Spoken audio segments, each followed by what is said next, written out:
सब जानै छै दुनिया जहान रे मैया महिमा त छै महान गे सब जानै छै दुनिया जहान रे पहिला वाला मिलता नैया हमारा जदी रे त कोनो बहाना करके आई है खाइले पहरा शादी के सरस्वती मैया के मूर्ति बैठली आई है खाइले पहरा शादी के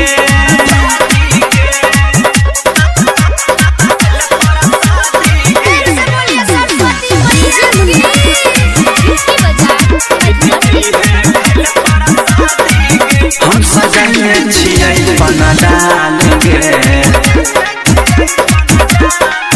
लगैया बड़ी करई भी धमाल रे हम सजाने छियै बनडाल गे लगैया बड़ी करई भी धमाल रे सूजित पावन करी है नहीं परसादी बराबादी रे त कोनो बहाना करके आई है खाइले पहरा शादी के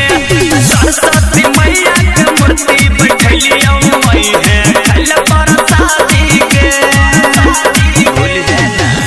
डिजिटल रिकॉर्डिंग स्टूडियो समस्ती।